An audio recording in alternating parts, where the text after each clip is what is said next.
One summer morning in 1967, a battered American ship pulled into the port of Valletta. 6 days earlier, on the 8th of June, the USS Liberty had been attacked. A torpedo had blown a huge hole in the ship's side, leaving her lower decks flooded. Everybody in the space that I worked in died, except me. Lost too was some of America's most sensitive electronic intelligence equipment, because the Liberty was a spy ship. The Liberty should not have been there. It was no enemy that tried to sink the Liberty. It was America's ally, Israel, then fighting its Arab neighbors in the Six-Day War.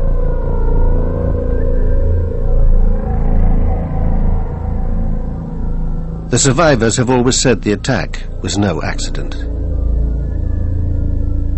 We were well known, and the attack was obviously deliberate.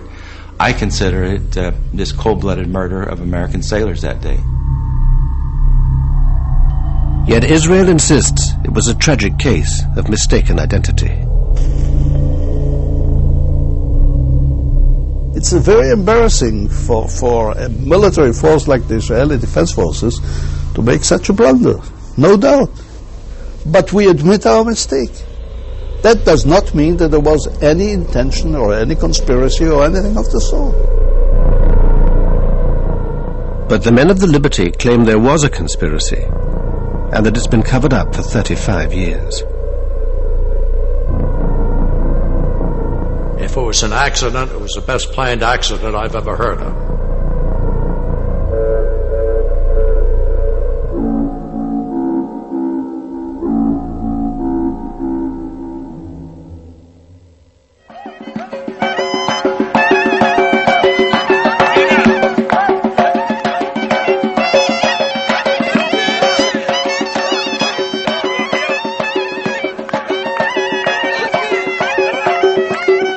If Jews today can gather at their holiest site, the Wailing Wall, it's because the Six-Day War brought them control of Jerusalem's old city.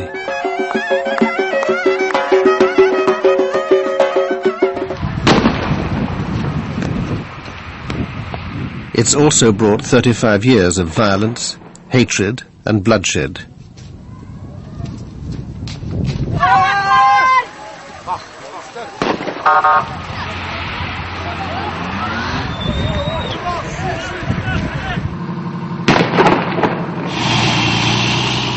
Since 1967, Israel has become the dominant power in the Middle East, thanks to its alliance with the US. It was a turning point in our relationship with Israel. Up until that point, we had avoided being a major arms supplier to Israel.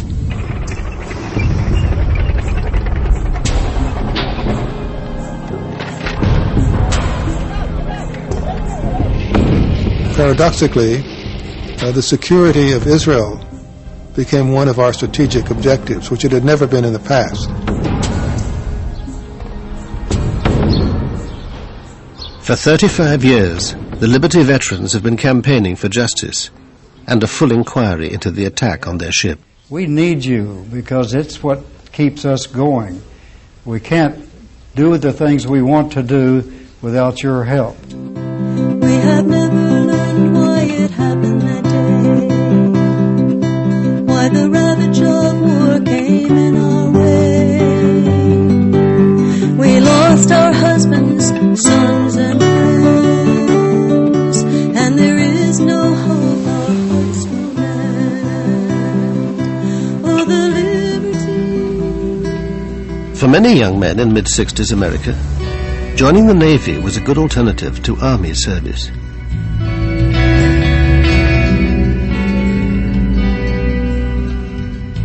It was kind of funny. I didn't want to go. It was Vietnam. My friends were coming back in body bags, and I put it off for a month. I got a second notice, and I figured I'd better do something, and I went and enlisted in the Navy, and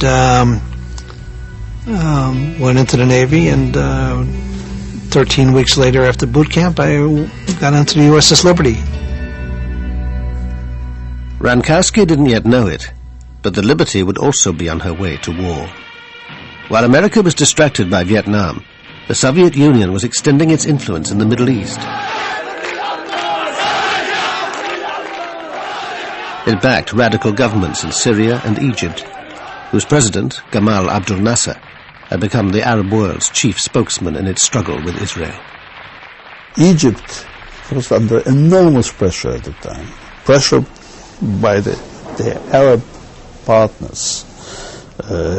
I remember the Jordanians calling President Nasser and telling him, "You are only bragging, you are not doing anything, you are letting down your Syrian allies," and things like that. And they saw it as a necessity to do something to help.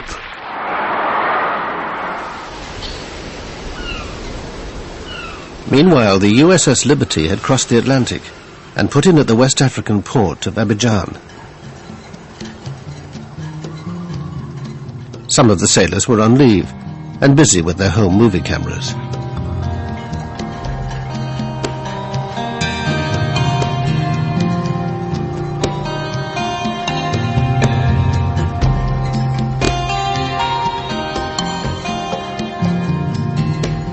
The Liberty was an unarmed ship designed to listen in on electronic communications and pass intelligence on to the highest levels of the US government. There was no other ship like her. Her decks bristled with 45 antennas, and below were dozens of communications analysts and translators. If it was broadcast on a radio wave, we could receive it at any frequency, low frequency, high frequency, medium frequency, very low frequency. If it was out there, we could receive it. If we were listening and we heard a signal, and when we looked at it, we couldn't understand it, it was encrypted as well, we'd send it back to NSA and let them hit it with their computers. NSA, the National Security Agency, is America's top-secret organization for handling electronic intelligence. From its headquarters outside Washington, it controlled the Liberty as she cruised slowly along the west coast of Africa. In May '67, Nasser moved thousands of Egyptian troops into the previously demilitarized Sinai Peninsula. Israel and Egypt now confronted each other head-on, though the saber-rattling didn't mean war was inevitable.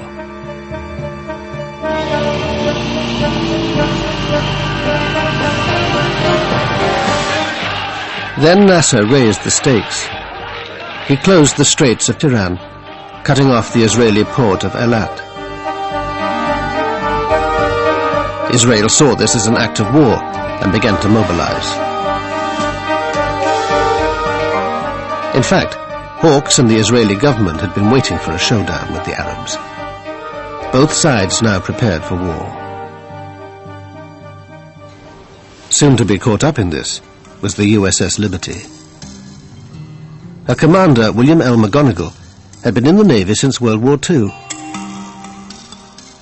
The crew included highly trained code breakers and radio experts, like Dave Lewis.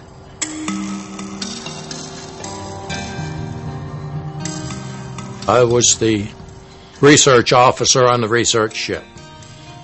The commanding officer drove the ship. The executive officer was his assistant, and I was in charge of the 195 security group personnel. We were sent around the world, wherever there might be a hot spot, to see if we could determine what was going on and if the United States desired any intervention of any sort. Life aboard the USS Liberty was like no other naval life. And in the 1960s, ships of that ilk operated independently. The commanding officer of the USS America, which was the flagship of the Sixth Fleet, didn't keep track of a ship that was sailing all by itself. When we were off duty, when the sailors were off duty, we went up topside and sunbathed. I mean, we wore pressed, starched, creased uniforms and spit-shine shoes, and our fingernails were never dirty. I mean, we were slick.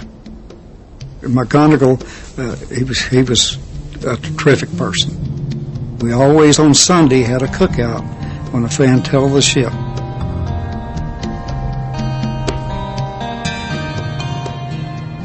Being aboard the ship was really something.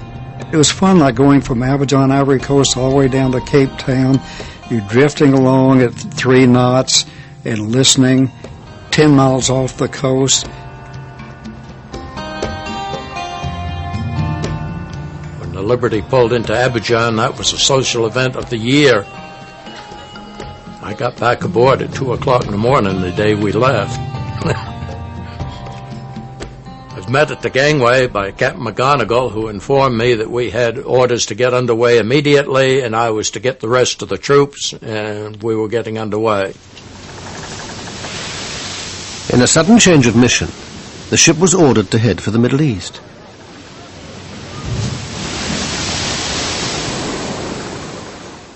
"5,000 miles away in Washington, Israel's hardline spy master, Meir Amit, was making a secret visit to his friends in the CIA and the Pentagon. Amit's key meeting was with Robert McNamara, the U.S. Secretary of Defense. Amit wanted to know whether the Americans would back Israel if it struck the first blow. But the two men have very different memories of their encounter. I told him, look, we don't want even one soldier from you. All what we want from you to stop the Russian coming into the arena, and number 2, to help us after the war. So when I finished, he asked me 2 questions. 1, how long it will take? I said 1 week. How many casualties? I told him less than the War of Independence. So I asked him, Mr. Secretary, what do you advise to me? Can I go home now? Or stay here until things will clear up? He said, no, you go home, your place is there now. I drew the conclusion that it was a green light. Absolutely not. Because at that point, President Johnson and I and Dean Rusk had fully agreed that we must keep the U.S. in a position where if Israel called on us for military assistance to turn back the attack by Egypt and possibly turn back an attack by Egypt with the support of the Soviet Union, we had to be in a position that we could obtain the support of the American people and the Congress for applying military force in support of Israel. And we would not have that support if Israel had attacked Egypt. So our position was, no, don't initiate the attack. And I have no basis for believing that the Israeli you spoke of received any other indication from me than that. That same night, a young NSA linguist named Alan Blue was suddenly dispatched to join the Liberty. He was called in the middle of the night, around 2 o'clock in the morning, and he left the house. He went to NSA, and at noon the next day, he was on a plane to Rota, Spain. I'd never seen him that way. He was almost teary. He clung to me like he didn't when he had taken prior trips. Alan Blue met the ship at the Spanish port of Rota. By now, the crew had been told they were heading for the Gaza Strip. We knew that from the daily news that the Arab-Israeli situation was getting more and more hostile. That so far there was no war, but it looked to anybody who read the newspapers that there would soon be a war, and so we were sent out there, obviously, to listen to what was going on. Early on the morning of Monday, the 5th of June, Israel went to war. Its planes pounded airfields in Sinai and the Suez Canal zone, destroying most of Egypt's air force. These are the original shots taken by the gun cameras during the attacks on the Arab airfields.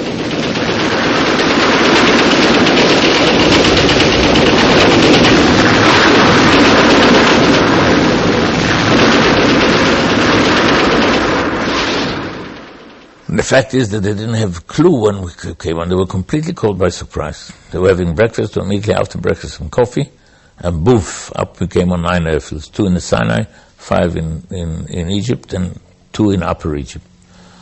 And then we were the second round and the third round and the fourth round. Once again, the actual aerial combat shots taken by the Israeli gun cameras.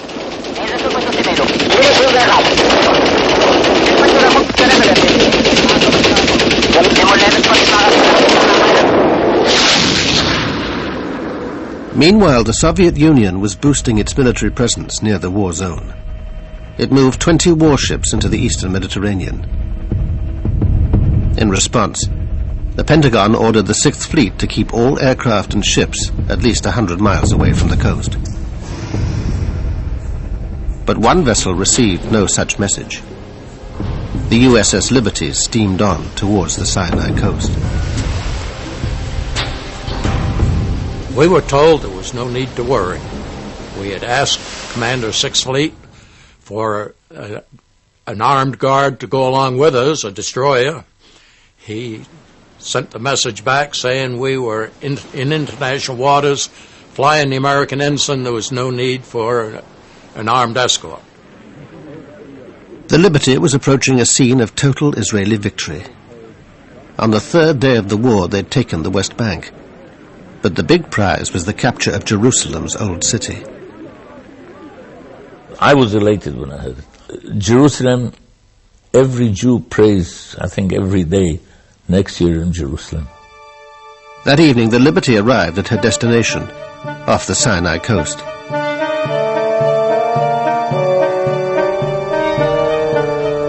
Thursday, the 8th of June, dawned fine and clear. But the war was still raging, and Israeli planes flew out from the Sinai Peninsula to check on the Liberty. Reveille was at 6. You got up, you showered and everything, and you go for a chow. But before that, we had heard that, like at 5 in the morning, or around that time, that the planes were buzzing us. The Israeli aircraft seemed to be identifying the ship as belonging to their ally, America. There were about 9 different occasions that airplanes came out, probably 12 times that were circled, 12 separate orbits of the ship during the morning. Lloyd Painter relieved Ennis as officer of the deck. He too was reassured by the presence of the Israeli planes. I remember vividly looking out through the portholes, looking down on the 01 level, and seeing all the officers sunbathing. And at the same time, we were being overflown, and I remember feeling very good and very warm inside that we were safe. They knew who we were. We were not a stranger out there that day. Confident that the Israelis knew who they were, the Liberty men relaxed. A new flag was flying, visibility was perfect, and they'd received no orders to leave the area. That sense of security was about to be brutally shattered. At 2 o'clock in the afternoon, the officers on the bridge spotted 3 Delta Wing Mirage jets. I saw them come at us. In fact, I was looking through the porthole when the jets came down and leveled off on us at attack attitude. To my surprise, there were red flashes under the wings, and missiles, rockets started hitting the ship. But the portholes were blown out instantly. Mine in my chest. The fellow next to me got it in his face. And we all went down on the deck with the force of the concussion from the glass. The next thing I heard down in my space was a panicky announcement on the loudspeaker 1MC. General quarters, this is no drill. General quarters, ship is under attack. And you hear ping, ping, ping, ping. The decks above were being shredded. Attempts to send an SOS message failed. the Liberty's frequencies were being jammed. You'd have to know what frequencies we were going to come up on. To know that, you'd have to know that we were an American ship. If you knew we were an American ship, you knew what frequencies we were going to be on because you knew what the fleet frequencies were. Duh! Hello! The attackers knew their target, but they were keeping their own identity well hidden. During the attack, no one saw any markings, and some of the men told me later that they made a special effort to identify them, and they swear that there were no markings, that these airplanes were unmarked. They took out all of our transmitting antennas and shortly thereafter deposited napalm on the deck. It appeared to me that it was the intent of the attacker to take out all communications and keep all people off deck so they couldn't reestablish any sort of antennas or communication system. If it was an accident, it was the best planned accident I've ever heard of. The only reason we got the SOS out was because my crazy troops were climbing the antenna string and long wires while they were being shot at. At the end of the air attack, 8 men were dead and 75 injured. But the worst was yet to come. We immediately cast off our lines and rushed out. I at least didn't know why. The sea was very calm and a bright day. I think it was around midday, or maybe a little before that, but around midday. And only on the way we were told there was a unknown vessel to the south of us, or southwest of us, and we sped over in that direction. Very soon we did see a ship, clearly a naval vessel. The last thing I remember is the captain on the intercom system saying, "Stand by for torpedo attack, starboard side." Down below the waterline, the men in the engine room got ready to die. Torpedoes coming in, it's going to open that boiler up, and you're going to die instantly. It's going to be like an atomic bomb, because that cold water, when that cold water hits that boiler, it's operating at full, there's just no hope. So all of us 19-year-olds, the best place to be is right there. You're going to get it. You're going to give it up right then and there. So torpedo attack, we waited, and they said it went by. And this went on like 4 different times.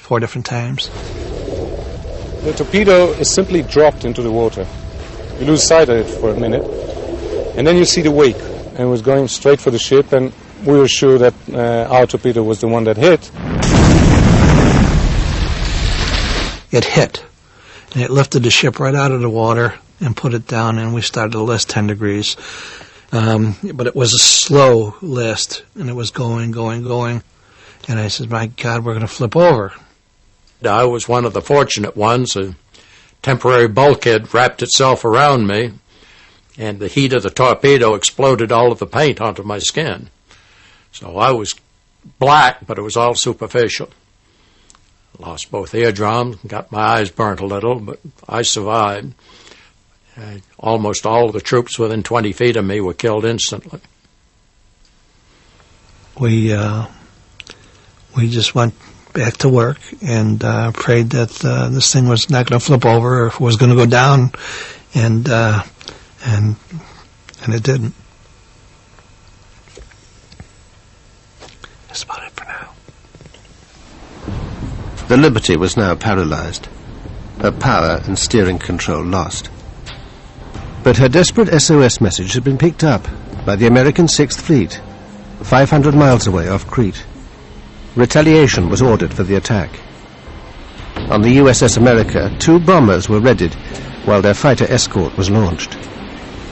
Those aircraft were brought forward, and I believe they were launched before we went into Condition November. Condition November meant that nuclear-armed A-4 bombers were to be used. Incredibly, the US was about to launch a nuclear strike against Egypt, the Liberty's presumed attacker. One of them was taxied forward to Cat 1, and it was it had like a shroud around the underside of the fuselage, and it had Marine guards escorting the A4. So that was a very unusual experience. I've never seen anything like that. There was a flash message, as I recall, from one of the carriers that said they had launched ready aircraft. The launching of ready aircraft, you understand, that is typically nuclear-armed aircraft. Cairo was about to be incinerated. The U.S. Embassy was told that an attack was coming. Richard Parker was the political consul. There was this message that the Navy was preparing to retaliate against Egypt for the attack on the Liberty. They thought that it was the Egyptians who attacked it. They were preparing to attack Egypt in response. A few minutes later, Tony Hart passed a Pentagon message through to the Navy. Recall the aircraft. My first thought was, as well, we don't want to do mushroom clouds. The recall probably is to rearm the aircraft. About 10 minutes later, the USS America and Washington were connected by voice link. The Defense Secretary himself came on the line. McNamara directed COM 6 Fleet to recall the aircraft, and COM 6 Fleet said, "Are you sure?" And he said, "Absolutely certain. Recall the aircraft." The attack on the Liberty had triggered an extraordinary response. Nuclear-armed planes had been on their way to Cairo. A nuclear strike had been minutes away and had only just been averted. But it seems McNamara was also unwilling to send aircraft directly to help the Liberty.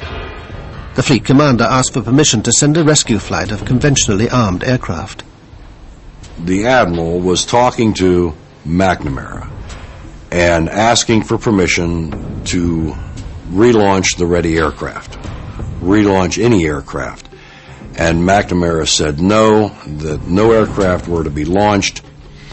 McNamara is the boss, you know. He doesn't have to explain why he says what he says.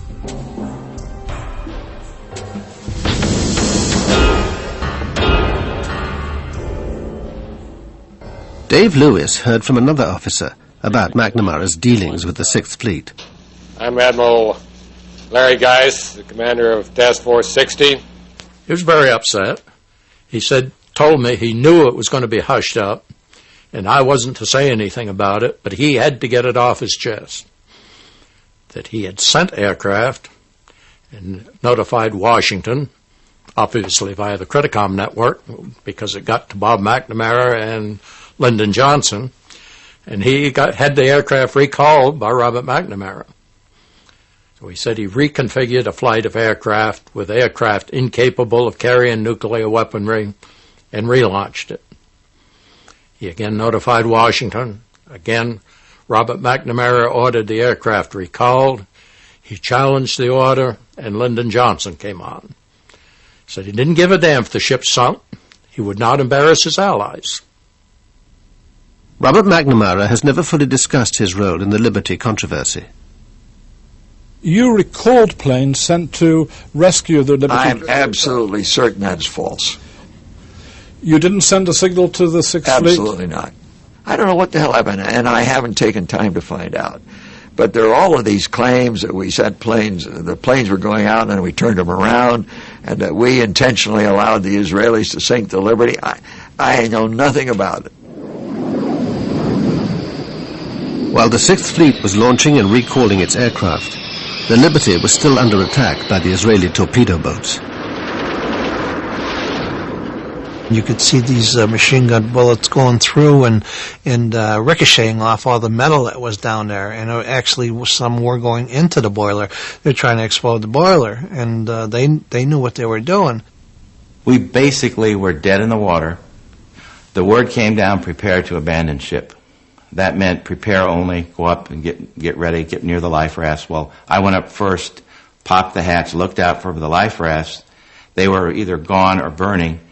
And at the same moment, I looked to the stern of the ship, and I saw one of the torpedo boats methodically machine gunning one of our life rafts that had floated back. We cut the life rafts loose because they were burning or had been damaged.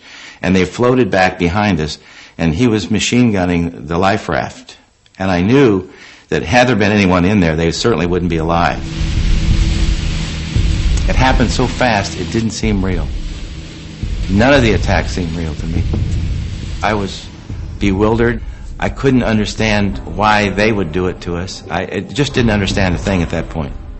These guys didn't die for anything. They just died. They were slaughtered for nothing.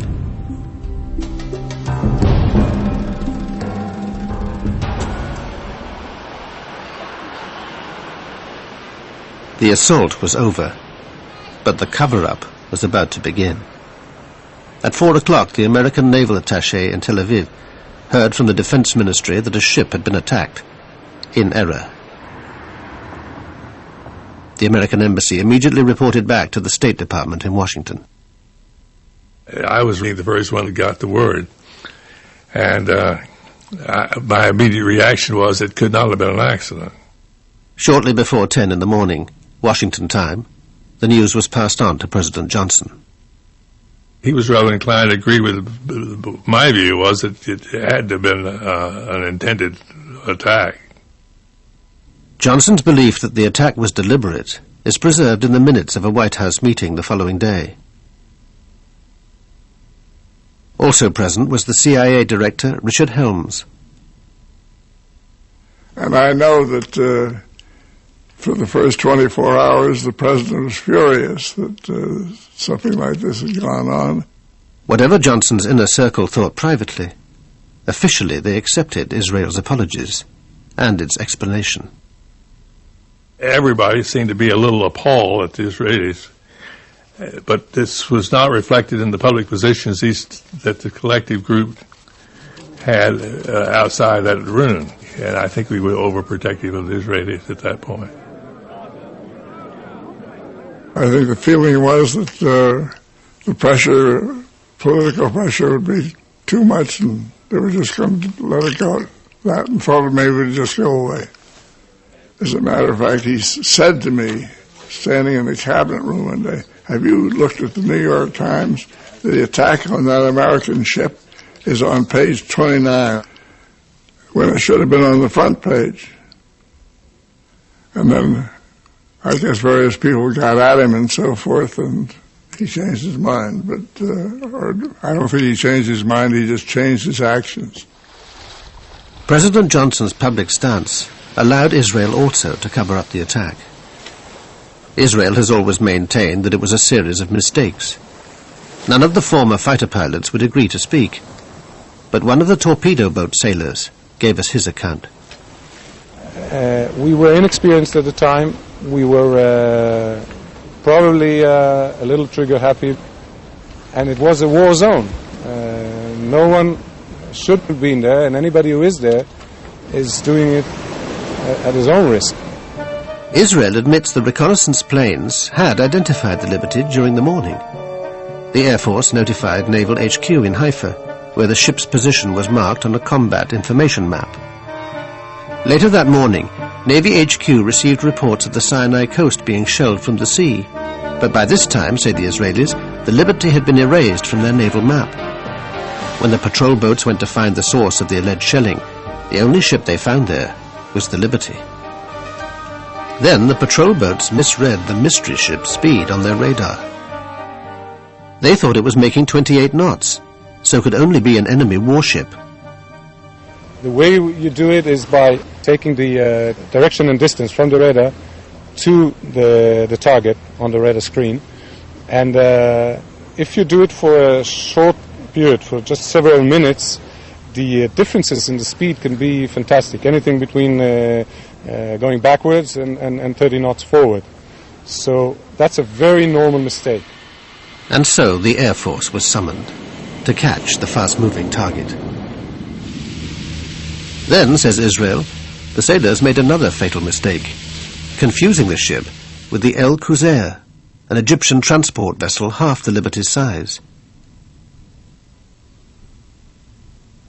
It looked very similar to the Alcocer. There were some differences, and again, you have to remember that she had already been fired upon by the airplanes. This was when word of the attack first reached the head of the Navy, who happened to be Udi Arel's father. He'd been at Haifa Harbor, out of radio contact, and had just got back to Navy HQ. Of course I was furious. The minute she was torpedoed, and it was clear to me actually that she couldn't have made 28 knots. So I actually immediately ordered definite identification. And then he reported that the flag was going up, was being hoisted. And then his first identification was Soviet. I said, oh my God. Come closer. I came closer and he identified her as an American ship. Whatever the ship's identity, the Israelis vehemently denied that they'd ever fire at life rafts in the water. I don't believe it. I never saw such a thing.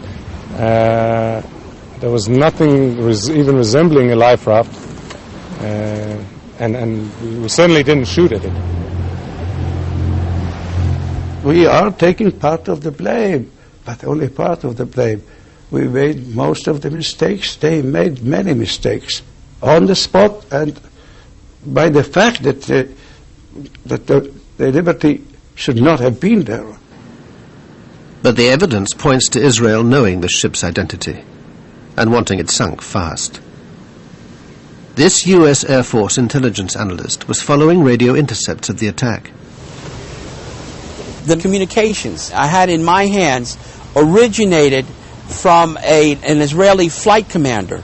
Evidently, from his questioning to the ground control, one can deduce that he had been given specific orders to attack that ship before he left the ground. And when he saw it was an American ship, he questioned those orders. And he questioned those orders to his ground control. That same conversation that I had in my hands specifically noted that the ground control said, proceed with the attack, and there was still doubt in the Israeli pilot's mind. And he said, no, this is American, repeat those orders again, and he was told flat out, do attack this ship.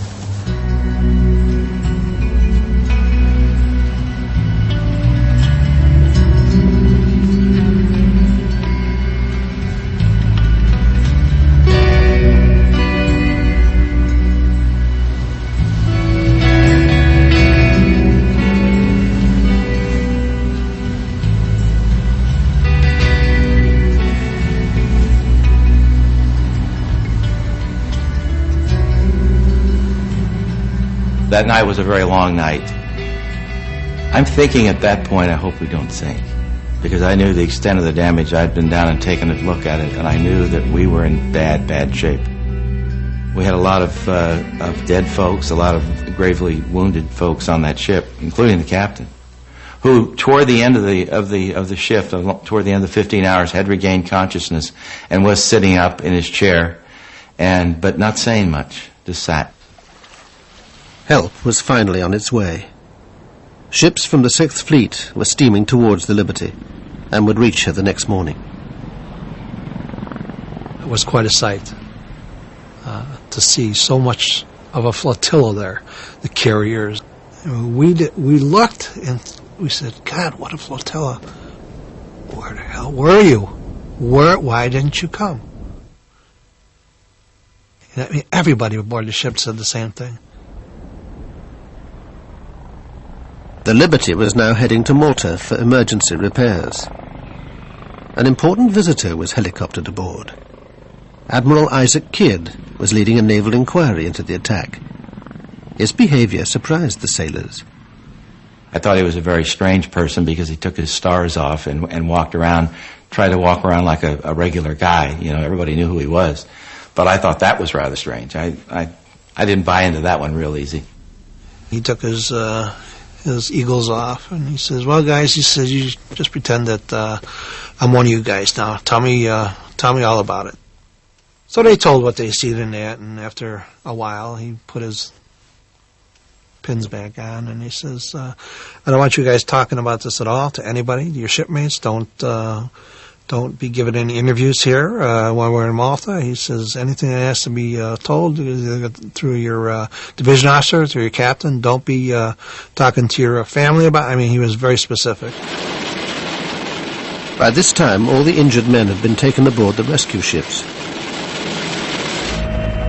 I remember being hauled up into that helicopter in a basket that had been wrapped tightly around me from head to toe. The corpsman, not knowing which end was up, sat on my head all the way back. And all I could think of was, what an ignominious way to die after having survived a torpedo attack.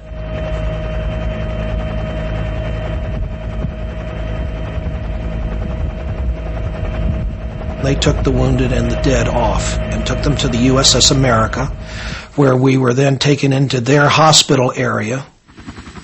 That was when the Navy and the might of the United States Navy was really with us. Up until then, it hadn't been.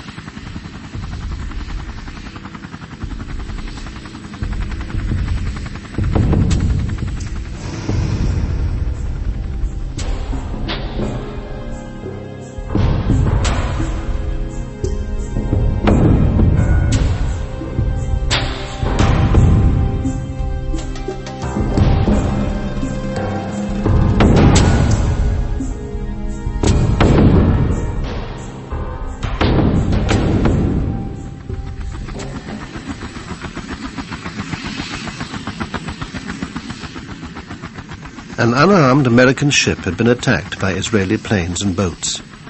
34 sailors were dead, and the U.S. had done nothing to help. For the first time in 35 years, we can explain why. The theories cast light on the tangled web of American-Israeli relations. Some people suspect the ship might have been overhearing information on Israeli operations in the Sinai. I think they intended to attack the ship. Exactly why they wanted to, I'm not sure. They may have felt we were, with the Liberty, we were listening into some conversations and other things that were going on that they didn't want us to know about. And they had been engaged in some pretty outlandish stuff in the course of the war. And I didn't think they wanted us to know all the detail of that.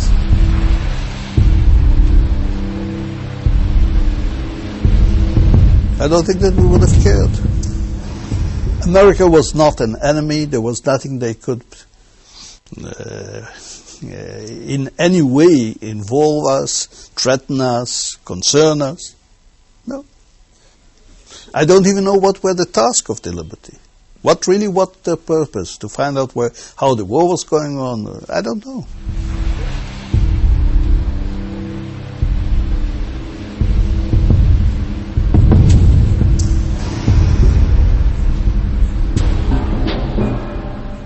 But there's a broader theory, that the attack was intended to be blamed on Egypt, and would therefore draw America into the war, and was carried out with the foreknowledge of certain people in Washington. The Liberty's captain had always suspected this was the case. In 1997, at Arlington Cemetery, he broke his 30-year silence. For many years, I had wanted to believe that the attack on the Liberty was pure error. It appears to me that it was not a pure case of mistaken identity. I think that it's about time that the State of Israel and the United States government provide the crew members of the Liberty and the rest of the American people the facts of what happened and why it came about that the Liberty was attacked 30 years ago today. Less than 2 years later, McGonigal himself would be buried at Arlington. Shortly before he died, he sent an open letter to President Clinton calling for Israel to acknowledge publicly that her armed forces had deliberately attacked the USS Liberty. Captain McGonigal was more than just a captain in the Navy. He was a friend. He was a sailor's captain. Towards the end of his life, McGonigal confided in his old friend, the chief engineer. Captain and I was real close, and every time I'd see him while he was in the hospital, he would cry, and he called me a few years, 2 or 3 years before he died. He was going to be in Washington for me to come up there, and I sat in a room with him. We chatted a while, and then he got started telling me that those SOBs really did us in, George. And I said, what are you talking about? McGonigal went on to say that if the Liberty had been sunk with all hands, the blame would naturally fall on Egypt and her Soviet backer. We were guinea pigs to be sunk, and then we could say Egypt and Russia did it. That way the United States could have stepped right in and helped Israel. We found evidence that this was part of a larger plan hatched by Israeli and American intelligence to invade Egypt and overthrow Nasser, a plan codenamed Cyanide. A key figure was James Angleton, Israel's closest friend in the CIA, and unique beneficiary of a memorial from Mossad. Jim Ennis first came across cyanide almost by chance. I had gone to the LBJ library asking for, all Liberty documents, and this one-page paper came out of nowhere. Minutes from the 303 committee. The 303 committee was a secret group that used to meet at the old executive office building, round the corner from the White House. 303 committee was simply a device for examining covert operations of any kind and making a judgment on behalf of the president so he wouldn't be nailed with the thing if it failed. Here, in April 1967, the committee met to discuss a sensitive Defense Department project. It would involve the Liberty with a highly risky submarine operation to help Israel. Scribbled on the minutes is a note: submarine within UAR waters, another term for Egypt. Especially the fact that this was in the Liberty file suggested that this had to do with the submarine that was near us and with cyanide and all the other things. Dave Lewis had also heard about cyanide. One of his officers had told him the ship was carrying secret documents in connection with a submarine project. He said, there are sealed orders in my safe for Project Cyanide that involves communication via submarine in case of war. That's all I know about it. The orders were never opened. When the attack took place, there wasn't time. So I don't know what they said. What connection could this mysterious submarine have had with the Liberty? And why was it being discussed a full 2 months in advance of the war? The operation is still so sensitive that we could get no comment from US or Israeli intelligence. Operation Sinai. If I heard about it, I heard so. What was it?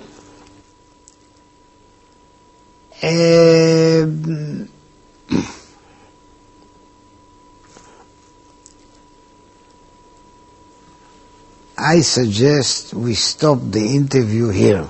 What do you say? Why you want it? Why would you not be able to speak about Operation Cyanide?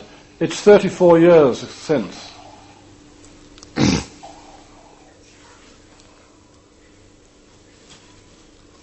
Signature and loyalty to my country. Is it very sensitive? I'm built so, and I know exactly what I'm able to tell you, and I know exactly where I stop. And here I stop. Operation Cyanide was a joint Israeli-American venture using submarines and other covert-type intelligence-gathering efforts against the UAR. But that has a logical explanation. The explanation is the UAR was totally Soviet equipped. They had Soviet advisors. The Soviet Union was our arch enemy at the time. And we were concerned in a volatile Mideast situation with the Soviet problem. We were concerned wherever the Soviets showed up. And they had considerable influence in the United Arab Republic. So there were these joint ventures with Israeli intelligence. We were strategic and tactical reconnaissance photo processing specialists. We flew probably 8 missions that day. All bomb damage assessment. All airports in disarray. Lines of aircraft destroyed in place. From what we saw in that film, it was unchallengeable destruction of the enemy. This covert operation was also part of cyanide. Before the war, the team had secretly been sent to an Israeli air base in the Negev desert. The men wore unmarked uniforms and had no ID, while 4 American reconnaissance planes were disguised as Israeli.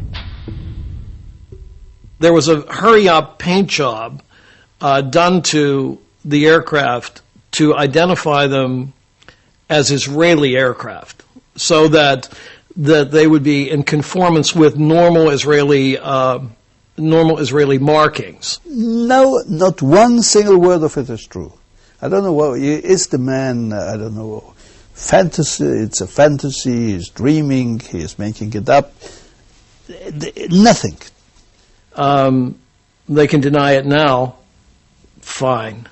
Take a look at the reconnaissance information that the Israelis have that was published publicly in Time magazine, Life magazine, and I think Look magazine. That was our work. The Israelis had no reconnaissance aircraft, and you can't get the detail off of gun cameras that was in those films. If it's true that America was secretly in the war against Egypt, this had to be kept quiet at all costs. Well, the implication would be very serious. I mean, first of all, it means that LBJ and his people around him had been lying to us through their teeth. And that might be a minor matter for most people, but it'd be important to us. But more important, it would mean an American participation in the attack on Egypt. A very serious thing for us to have done. And it would have, finished our relations with the Arab world for a long time to come. As it was, 6 Arab states broke relations with us.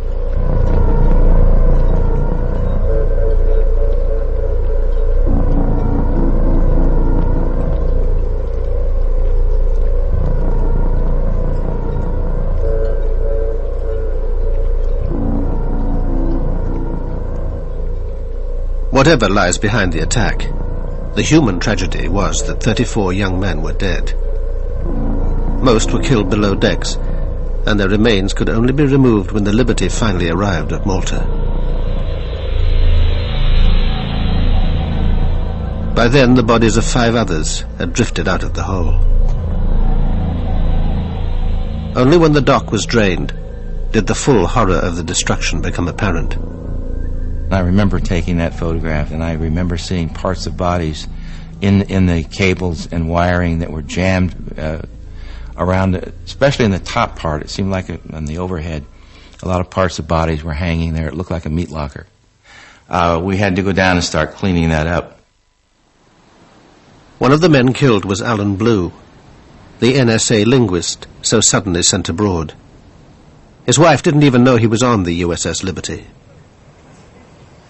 I was sitting in a park in Washington, D.C., having my lunch about 1 o'clock in the afternoon on June 8. It was a beautiful, clear, sunny day. And about 15, 20 feet away from me, someone had a radio. Administration handling of the June Arab-Israeli war crisis. And I overheard this report on their radio that an American ship had been attacked in the Mediterranean. And my heart sank. Even though I did not know he was on that ship, I was still very frightened. I picked up my lunch. I went inside to my office. I called NSA, and they said, yes, we've been looking for you.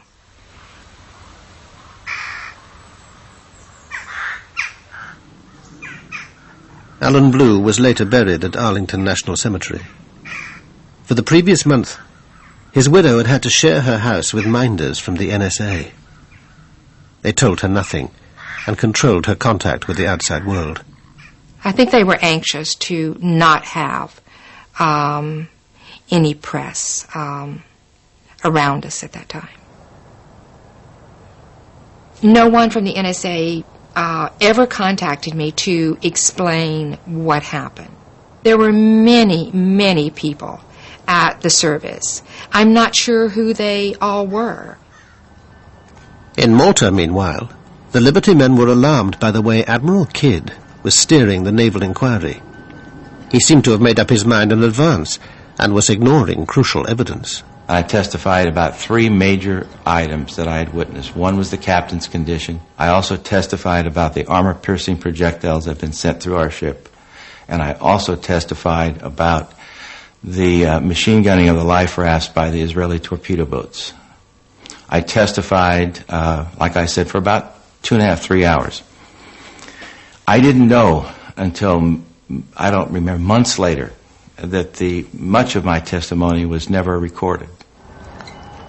McGonigal had blacked out during the attack, so the chief engineer took command of the ship. Yet the inquiry wasn't interested in what he had to say. I got so peeved off I couldn't see straight. Before it broke up, I stood outside the door and wanted to go in there so that I could get my say in those minutes that were being taken. But he wanted to keep me out of that almost completely. The report was reviewed at the Navy's European headquarters by Merlin Starring, later the Navy's top lawyer. It didn't appear to support Kidd's conclusion that Israel had attacked in error. Well, I simply could not find an evidentiary basis for that conclusion. I had considerable trouble with the record in attempting to, as I read through it, attempting to find the evidence, the testimony, or other evidence that would support some of the findings or opinions or conclusions that the Court of Inquiry had drafted and had reached.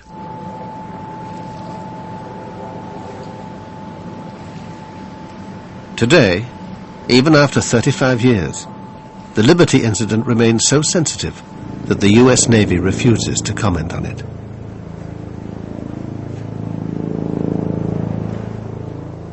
I think there was a cover-up. I think there were details known from talking with some of those crew. It was pretty bad.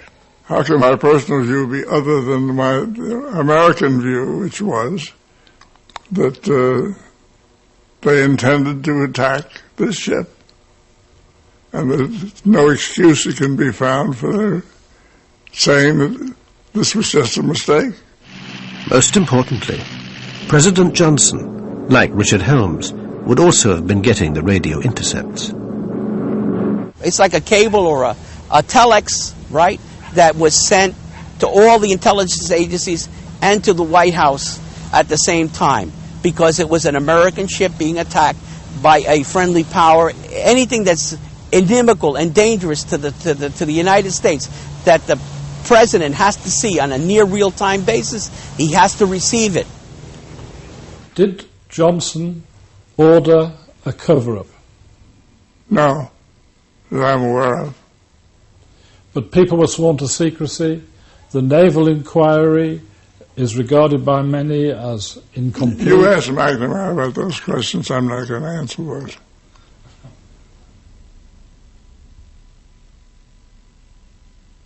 I am not saying anything about the Liberty, period.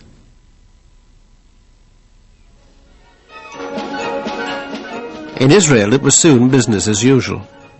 An inquiry attended by the Navy Chief, Shlomo Arel, concluded that the attack was mainly due to a series of Israeli blunders.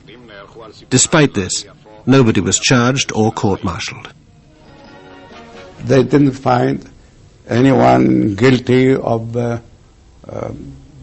committing any crime or negligence or whatever. But this is, I don't want to make apologies for that, because it was outside my jurisdiction.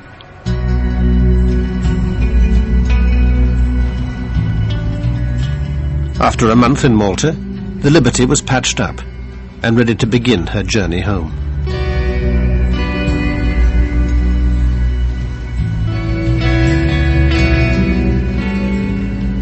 It was pretty eerie because we had to stand watches different times down where the torpedo had hit. We had to check for leaks, and you could smell the fuel oil, and it was so eerie. You know, your shipmates were just down there, and you'd swear that they were talking to you.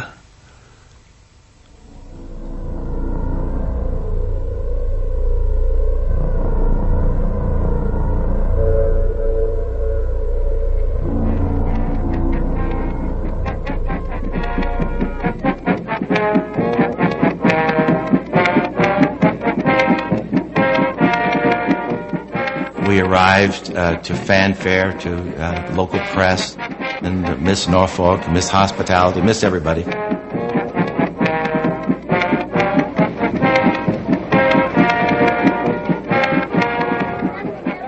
Anyway, they got us in and got us tied up, and all inside was nothing but just shell of a ship. Nothing was left.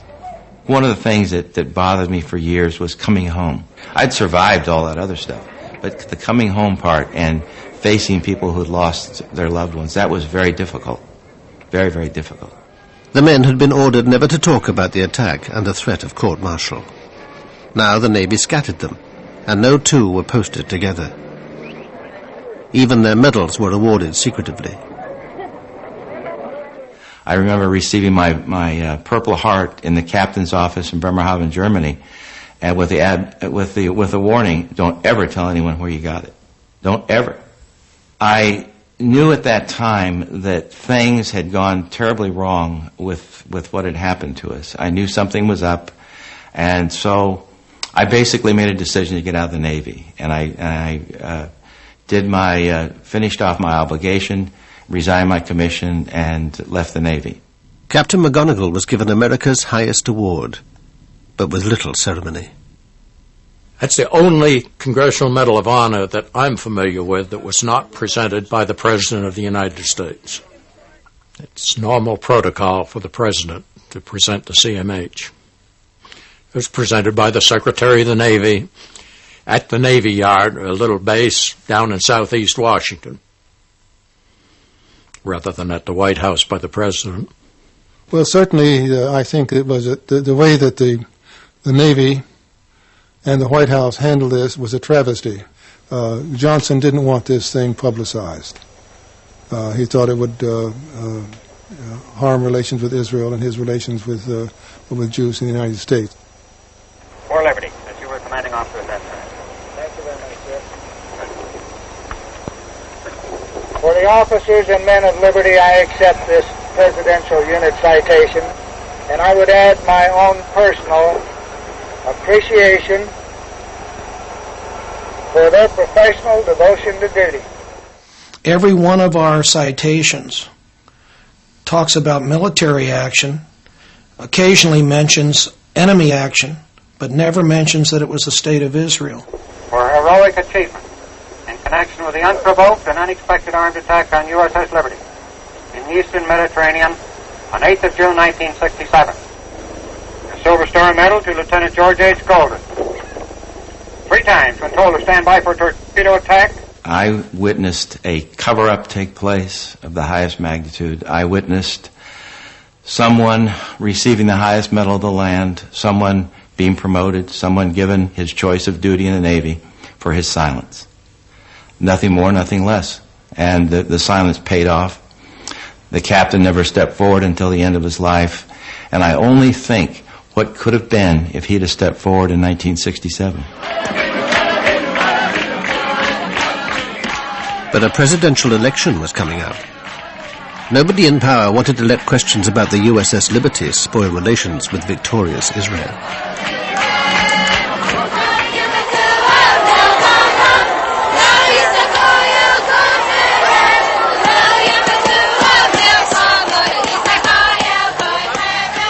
I think it should have caused more of a problem than it did. We went on in official reactions to each other, and we renewed our old friendships. Considered we really ignored it for all practical purposes, and we shouldn't have. It was a very bad thing.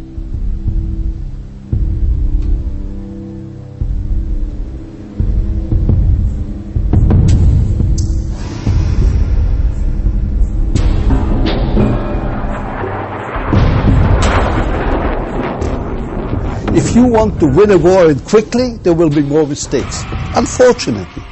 But the result of those mistakes is that you have won the war in 6 days. So this is the price you have to pay.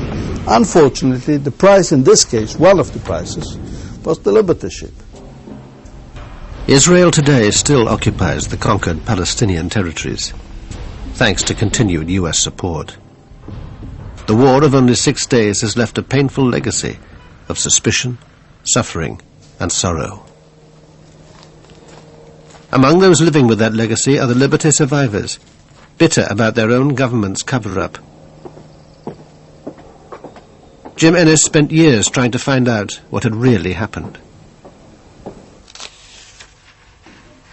This book will be with me as long as I'm here. I've often said I'd like to have seen it go away years ago. I would have hoped that my book would have generated a congressional investigation that would have answered the remaining questions, and the whole thing could have been put to rest, and there'd be no question about what happened and why, and we just put it on and we all go on to other things.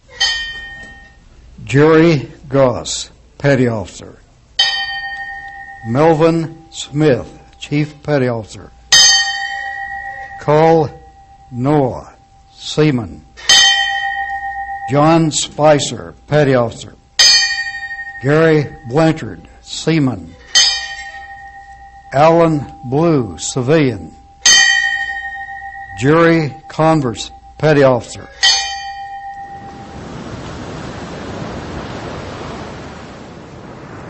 There's 34 guys that can't talk.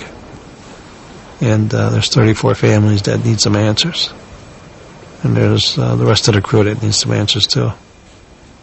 I really don't have any malice against the guys who pulled the triggers, because they were the guys that were given orders, do it, because if you don't do it, you're going to be in a lot of trouble.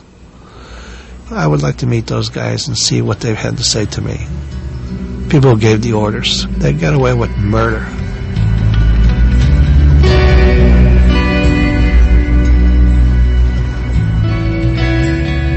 The BBC 4 Zone returns to BBC 2 next Tuesday with a profile of the influential advertising agency that included Charles Saatchi, Alan Parker and David Putnam, the men from the agency 11:20 next week. And starting now over on BBC 4, a contender for the coveted Samuel Johnson Prize for Fiction.